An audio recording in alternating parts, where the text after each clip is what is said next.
Hello everyone, this is Jeremy and welcome to episode 12 of Levitated. Last episode we set up automated ore processing using the, what's that ore producing flower called? This thing, the orchid. And today there's a couple small changes I think I want to make to that system to make it slightly better as we get started. First of all, our world item exporter here is actually dropping all of the mana tablets as a single item, and they actually don't work correctly when they stack together like that. So just make them drop items one at a time. Switch item transfer rate to 1. Secondly, I'm not sure if this actually matters, but the lifespan of the item is set in ticks, and normally the item doesn't despawn. It has a very long lifespan. I don't actually know what happens when you drop it with integrated dynamics. It might override the lifespan, so let's just place that number. I might have had to hit the checkbox. Nope. Let's place this big number. What is this? 999,999,999,999 ticks. Effectively speaking, that says do not despawn the item. And I'm going to check in the nether to see, make sure that we didn't accidentally despawn our mana tablets over here as well. Every now and then when I switch dimensions, I have to re-equip my ring to make it work. So yeah, we see here the mana tablets are gone, and they weren't in the overworld a second ago, so I'm pretty sure they actually did despawn. So we'll make those same changes here to fix that issue. Set that and this. And then we'll need to reprime the system with a few mana tablets. When done correctly, the mana tablets should last forever. And now we see that when the mana tablets get dropped on this side here, they're still not stacked together. So now there's actually 2 mana tablets there instead of 2 mana tablet item stacks, as opposed to a single item stack of 2 mana tablets. It might also be necessary to set this to true, so that we only pick up 1 item at a time with the world item importer. It might be able to stack the items unnecessarily as well. Integrated dynamics follows slightly different rules than the rest of Minecraft. With that fixed, hopefully, let's get on to today's projects. Today I would like to get into this compressed steel stuff into pneumatic craft, and with any luck maybe get some oil processing going as well, because oil processing leads to the later parts of pneumatic craft, gets us access to PCBs, which are used here, and ultimately leads to higher tier ender IO machines, as well as applied energistics. Both are things that I want. Alright, step 1 is to process steel ingots into compressed steel, and that's just by blowing it up. So, if I get some steel, our automation here has been making coal coke from coal and steel from iron, and we have 9, 10, 11 sacks of steel. We can put a couple preheaters on this blast furnace to speed it up if it turns out we need to make steel faster than that thing runs, which we likely will. So let's keep that in the back of our heads. But for now, I don't need all of this. Let's take maybe 4 stacks. This process of converting steel into compressed steel is lossy. We will eventually unlock a better way to do it that is not lossy. So this is somewhat temporary, but take that, a piece of TNT, and some way to light it. Either a lever or a flint and steel. It's in here somewhere. Here we go. And because this does cause an explosion, let's go far enough away that I don't mind blowing some stuff up.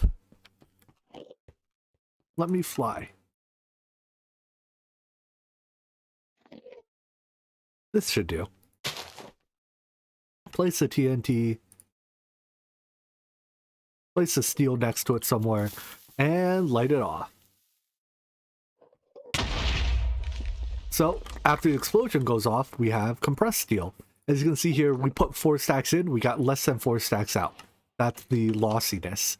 Alright, next step is to make pressure chamber, and imagine we want both the pressure chamber components as well as the pressure generators. So for that we'll need a compressor. Pneumatic craft uses air pressure to do work, so instead of using RF like, well, most tech mods do, their energy comes in the form of compressed air. So an air compressor is this is our basic air compressor. I don't believe we can make the advanced one yet. There's a couple other ones. The electrostatic one generates energy off like lightning strikes. Liquid one burns liquid fuels. Does this tell us what fuels we can burn? Open the available fuels tab. The liquid one is nice because it's much more efficient than, like, the regular one burns fuel relatively quickly. Anyways, the flux one uses RF or forge energy, yada yada yada. But let's start with just the basic compressor or the basic liquid compressor. Looking at the fuels that we can burn in the liquid compressor here, the good ones, all the ones over like 1,000-ish, require a fair bit of processing. We're gonna make it eventually, but not quite yet. As we get further down here, none of these, like creosote oil we can make, but it's only 75. I don't even know what the unit is. I think it's liters of air it can compress per bucket of the fuel. There is one down here, pretty far down, that catches my eye, and that's steam. If we make a steam dynamo, which I don't think we can yet, we need an industrial machine frame for that, but when we can make these, steam dynamos can produce, well, steam very quickly. Like for a single ingot of coal, or a single block of coal, whatever, piece of coal, it can probably produce, in fact, this will tell me. It produces the amount of RF it produces divided by 2 approximately in millibuckets of steam. So for a piece of coal, it produces 12 buckets of steam. It's actually slightly more than that, but point is, off that thing we can actually make steam relatively efficiently. But for now, I'll just power it off a simple air compressor. There are speed upgrades in pneumatic craft, but I believe these require lubricant, and we can't make lubricant for a little bit. We have to set up oil processing to do that. So I think we're going to start us off with a number of just basic air compressors powered by coal. 7 air compressors hooked up to the coal. That comes from our deep mob learning. So this gives us, effectively speaking, infinite fuel. Now I haven't actually hooked the coal up yet because I want to first do a little bit of safety things with these. Air compressors will generate air until they explode. You probably don't want to do that. You don't want your air compressor to explode. Pressure in pneumatic craft is measured in bars. That is a standard-ish unit of air pressure. I say standard-ish because it's not like, it's not technically an SI unit, but whatever. It is very nearly the air pressure at sea level, like in the world, but we conventionally call it atmosphere. But the idea is that if the pressure ever exceeds 5 bars, then the machine has a chance to explode.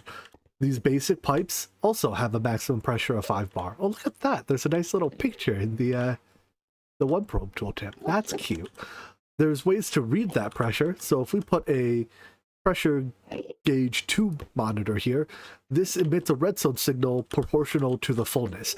And in fact, it explicitly says it emits a redstone, well, it's not proportional to pressure. It's 2 times the pressure in bars.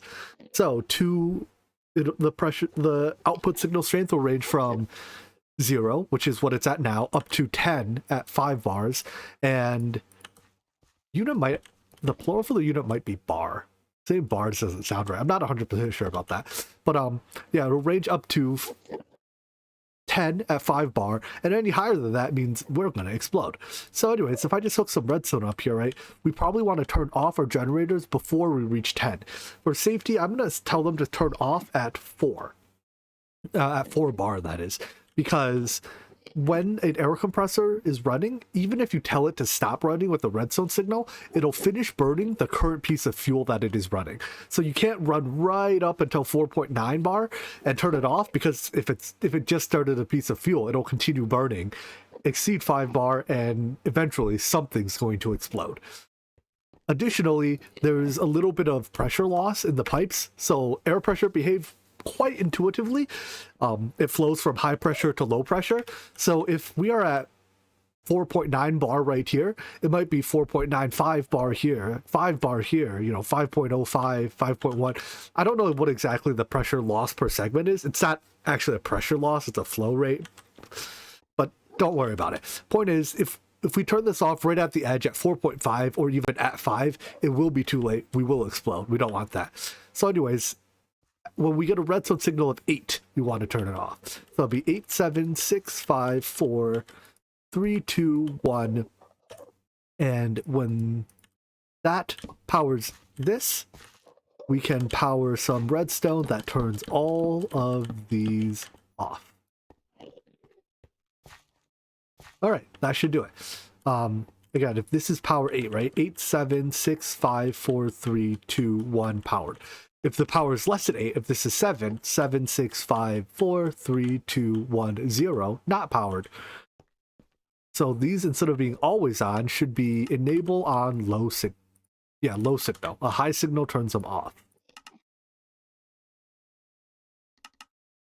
And let's go through all of them. I don't think there's a copy-paste gadget for these tools or for these compressor settings. We just have to do it manually. All right, turn on. And these start generating air. Right now, though, our air is just flowing out the end here. We have to hook it up to something. For now, just to tell it to stop leaking, you can actually do one of those. It creates a loop, and pressure builds up inside. So as we see, pressure is building up now. It is up to half a bar. And then once we reach half, its output, the redstone signal should go up to 1, and we see that happens. I'm going to let this build up pressure until it reaches the threshold we had set, which is 4, and it should hopefully shut off soon thereafter. Just so we see the difference in pressure. This is at 0.9. Well, all right, the difference in pressure is a lot smaller than I thought it was. By the time I go from one to the other, they've basically caught up already. Yeah, whatever. Trust me, there's a slight loss in pressure over distance. It's really hard to see. Here we are approaching 4 bars. So right now, output signal is 7.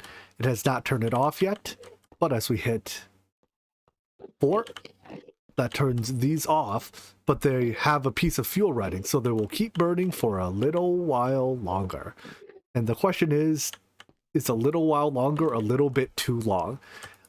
Because these are all synced up right now, actually, we hit 4 right as they were less than halfway through the fuel, and we can see they already got their pressure up to almost 4.6.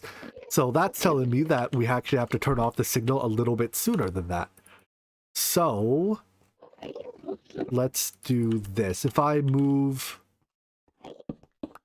the repeater to here, now because I took off the redstone signal, it started off another piece of fuel, and in fact this will cause an explosion. Let's just let the explosion go off, just so that you know that I'm not lying when I say it will explode.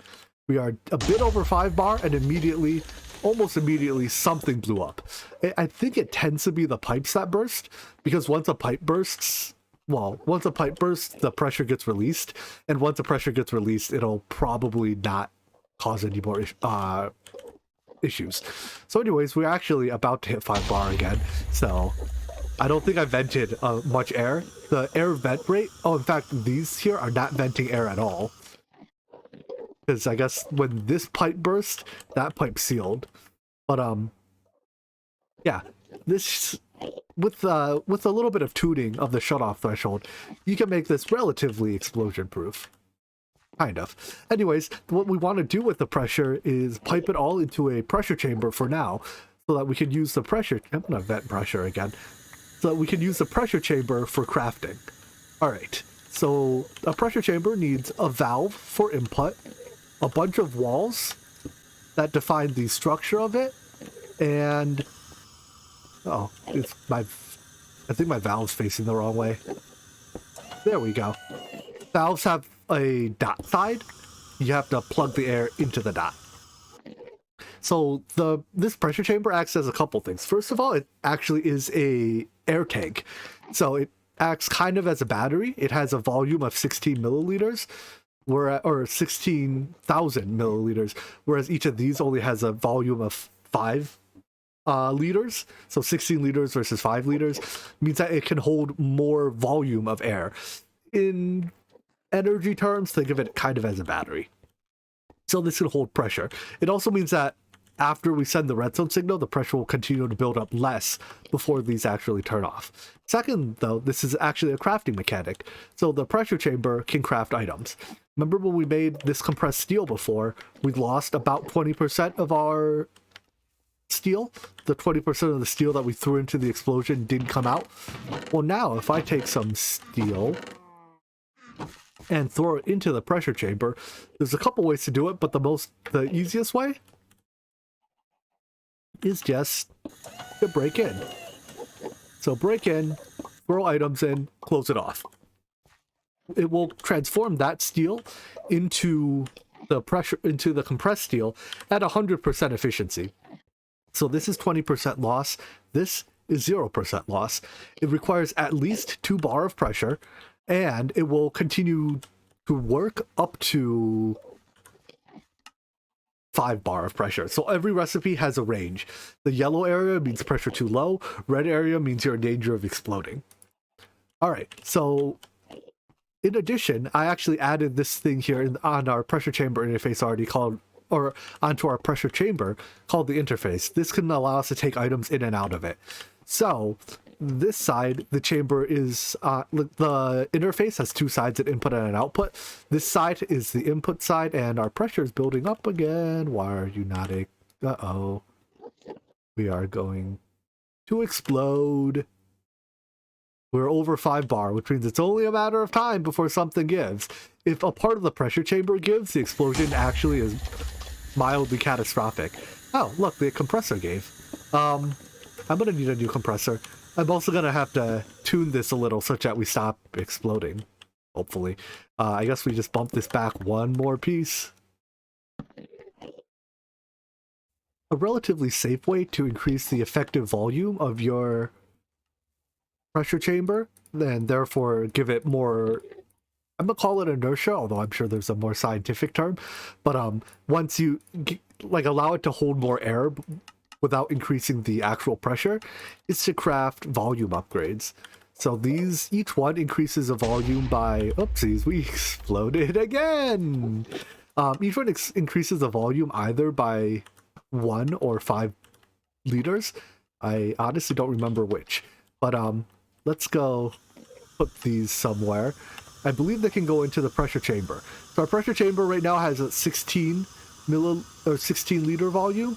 This increases it to plus 40, which means that we can just get to the pressure will rise more slowly.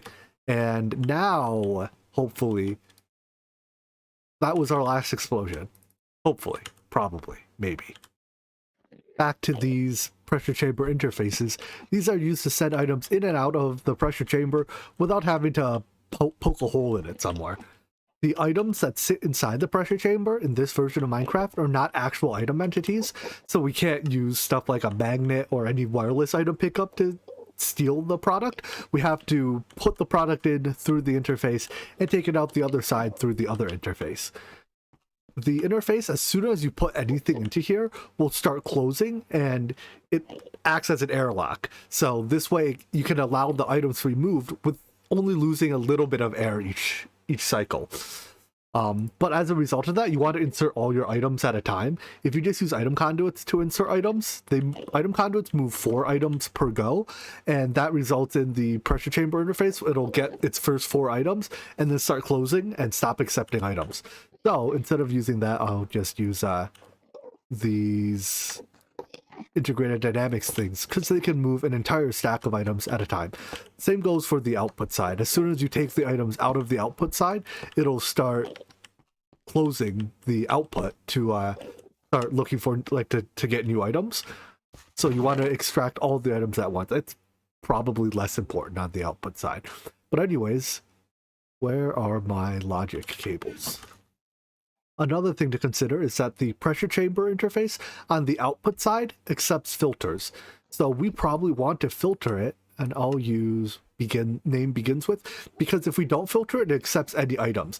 What that means is that when we put steel in there, it'll actually pull the steel ingots out as well. We obviously don't want that. So in this case, we want this thing to pull out compressed, I guess begins with. We don't need the asterisk there to match. But that way, when the items go into here, we should see they get placed into the pressure chamber. The thing closes, it opens, and look at the pressure here. It drops a little bit. That's pressure loss as the air goes from in the pressure chamber into this this block where the air gets lost. So each operation does lose you a little air, and it loses air again on the other side. And it loses air when you do the crafting. Basically, again, air is a power resource, so it gets consumed. But here we go. We now have the pressure chamber set up to be able to accept recipes. With actually just going this far, can we make machine chassis? I don't think so, because I suspect these require the PCBs, right? Okay, so then the next goal is to make printed circuit boards. These are made in that assembler we already have, but require unassembled PCBs, transistors, and capacitors. Let's start with the plastic. There's a lot of steps here, but the unassembled PCB has, like, you know what? Yeah, let's start with the plastic. The unassembled PCB itself is a whole lot of steps, but both transistors and capacitors use plastic in addition to one of their things. Redstone, compressed steel, and a color plastic. All right. So plastic is made in a plastic mixer. We need some of each dye and liquid plastic. It's really the liquid plastic that's difficult. This requires LPG. I believe that's the only way to make it. You can melt plastics back down, but that obviously doesn't help you. So LPG is refined in a refinery from oil. Depending on how tall our refinery is, we can get up to 4 outputs. So for every 10 millibuckets of oil, we get 2 millibuckets of diesel, 3 of kerosene, 3 of gasoline, and 2 of LPG. These LPG is the best of the fuels, and these other fuels can be refined up into it. So diesel can be turned into kerosene, into gasoline, into LPG. Diesel, I think, has this unique trait where it can also be turned into lubricant, though. The others cannot. So let's start by drilling for oil. I think there's a quest up here to drill for oil. This is done using the immersive engineering pump jack. Before we can dig up the liquid gold, though, or oil, we need to find it. And that's where the core sample drill comes in. When you hold the core sample drill, you see some marks in the sky. Those are actually just chunk borders. Each chunk has a chance to generate with either items or fluids in the chunk. That can be accessed through either the pump jack for fluids or an excavator for items. The items are usually some type of ore. But if you run your core sample drill, it uses a tiny little bit of energy. It'll tell you what it is. And would you look at that? Our first vein contained oil. It's about a 10% for oil, so this is actually quite fortunate. You can shift right click this on the ground for it to place it there, but this vein here also happened to contain coal. I believe it said it expects around 38,000 ores, so if we put an excavator here, we'll get somewhere around 38,000 coal ore out of it. A lot, but not technically infinite. Still, I don't need 38,000 coal ore, so I'm not going to bother with the coal, but I sure will bother with the oil here. So then we know this is a oil vein. We'll mark that. Next, let's go get the components for the pump jack itself. That, I believe, is just a bunch of steel. Let's see. Mostly steel-based blocks. Sheet metal, scaffoldings, etc. Shouldn't be too bad. We should have plenty of steel. We want to make sure to build our pump jack in the same chunk as our oil vein. And then we can use a projector to preview the multi-block. So it makes building it just slightly easier. Nice thing about this preview is that when you're holding a block in your hand, it highlights in this little outline all the blocks that match with it. So anyways, I just have to place all these blocks, and then we should be left with a pump jack when all is said and done. Place the last ones, and there we go. The outline turns green when you're done. Right click that block, I guess, to form the multi-block. Now the pump jack outputs fluids from either that port or this port, depending on which one you put your fluid tank in front of, and it needs power. So there's no great wireless power transfer in this pack. I mean, it's not. Ooh, looked at that guy. My bad. Sorry, dude.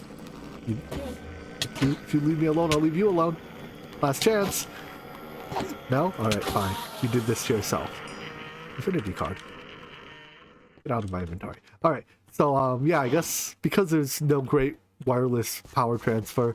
There is the dimensional transceiver, but this is a little bit of a ways off. I guess there's the integrated dynamics wireless. Oh no, there's flux networks. Hold on, can we could probably make this. Let me I mean, it's like not too far to just run a cable from there to there, but if we can do it wirelessly, why not, right? Let me try making the flux plug and use that to move power around. Ran out of obsidian, so I have to come back here to the main island to grab a bit more obsidian from these pillars, and hopefully not get harassed by these withers that I kinda sorta let loose. Not quite sure where they are, but they're not here, so no complaints by me. But just a quick refresher. Exchanging gadget makes mining obsidian easy. Oh, didn't get it all. But yeah, just exchange the obsidian for sand, let the sand fall on you, and repeat. Let's start off with 8 flux points. These can be converted between points and plugs as needed, as well as how many do I need? 5 blocks? A flux controller. The controller is not strictly required for flux networks to work. However, it is a nice little utility feature. We can create a network, and let's see. I want in redstone flux mode. Public network is fine. And now, because we have a controller, we can set surge mode. Well, surge mode doesn't really matter, I think. Disable the limit. This thing can act as a chunk loader, although, again, we don't need that. But we can set wireless charging, set the network, and allow the flux network to wirelessly charge items in our hotbar, our armor, baubles, and hands. So this way, I don't need to carry around, say, a capacitor anymore, which I've already put away. But our charger there is very slow. This can recharge any items in our hand very quickly. Except for the fact, oh right, the network itself doesn't actually intake energy. To intake energy, we need to use a, let's see, flux point, right? Inserts energy, no, other way around. Oh wait, I thought this could convert between the two. Is that not what this recipe was telling me? Oh, this just clears MBT data. Whoopsies. Let's go make a flux plug then. Points send energy, plugs take energy. Plug in the flux point or the flux plug to this network. This will serve as our input side. Disable the limit. And this will send energy into our flux network. So now, that still isn't charging this. Why? Do I need an energy buffer? I guess I need a storage of some form. All right, fine. I guess we start with a basic flux storage. Flux networks is all wireless all the time. So just by setting, here we go, a basic storage connected to the network, and now we can charge the items. Why are you still not charging it? Wireless charging, enable, apply. There we go. Now we can wirelessly charge the items in our inventory. All right, good. I'm not 100% sure if the storage was actually needed. I'm pretty sure it works without the storage. I've very rarely actually used the energy storage, but whatever, it's made. So anyways, that allows us to transfer energy to here. Go. And immediately our pump jack starts pumping. All right. So we want it to pump into a tank of some sort, probably an ender tank, so that we can move the ender tank. Makes it easy to move the fluid to where it needs to go. So let's make a couple of ender tanks. Oh, come on, still no string? Maybe it's worth summoning sheep to make string. Or we could make string this way. By sag milling this? Yes. Okay. There's a way to make string that doesn't involve bone milling crop. I'm going to dye both of these ender tanks triple black. That way we don't get it mixed up with other tanks. And the fluid we're pumping is black. So typically what I do, just match the colors. Now there's one thing I want to check. The pump jack does consume energy even if it's not doing work, as long as we have it running. So I want to be able to turn it off when we're not running it. Does the... Here it is.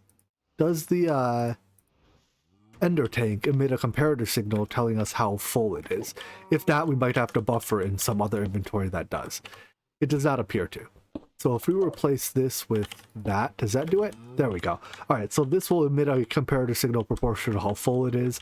And then we just have to, let's see, run that signal along here up into that block. So if I do one of a few filler blocks. Let's see, we need to power that block eventually. So that, if this tank reaches a certain fullness, I don't know how many it is. 1, 2, 3, 4, 5, 6. So like 40-ish% full. When this drum reaches about 40% full, it will cause the pump jack to shut off, and that's fine. And then we just have to get fluid conduit of some sort to pipe. Oh, they're even in my inventory. To pipe oil into the ender tank. All right, and then next up we have to start refining the oil. So let's make a couple of those thermopneumatic processing units. We need, oh no, not these, refineries first. The refinery, because for optimum output, we want it to be 4 tall. If we make shorter ones, we literally just get less output. Like for 10 millibuckets of oil, if we have a 2 tall one, we only get 6 millibuckets of output. So there's no reason to throw perfectly good output away. And give me this back. Cool. I guess you want me to pick up a bucket of oil as well for the quest. I will do that. Grab a bucket of oil. The processing unit does not use power. Instead, it doesn't even use air power, actually. It uses heat. So there's a couple ways to provide heat. You can literally surround it with hot things like lava or torches or whatever. However, the easiest way, in my opinion, to heat it is with vortex tubes. So vortex tubes are, for one, quite cheap. Actually, let's just make 10 of them because of how cheap they are. They use the power of compressed air to create a hot side and a cold side. With that, we can use the hot side to power our whatchamacallit, thermopneumatic process. To power the refinery. So let's not put the refinery here. Let's start by actually putting a pressure chamber valve, I believe that's what it's called, on this side of the chamber so that we can get air out on this side. Pressure chamber surgery time. Do it quick to minimize your loss of pressure, and there we go. Now, vortex tubes, when you place them, have a hot side and a cold side. Make sure you point the hot side at the refinery. I believe you only need to heat the bottom layer. Well, you can technically heat any part of it, but the refinery acts as a multi-block, so come on. Face me. There we go. So you don't have to heat all of it. Additionally, any sides exposed to air will cause relatively rapid heat loss. So you want to insulate it by making sure no side is touching air.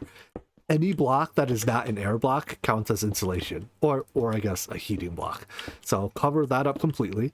And then pipe pressurized air into the vortex tubes. Once you apply pressure to the... leaking. Once you apply pressure to the vortex tubes, they tend to heat up quite quickly and they get quite hot. So the hot side is already 100 plus degrees Celsius. The cold side is quite cold. I believe you can, by making the cold side warmer, you can also get the hot side warmer.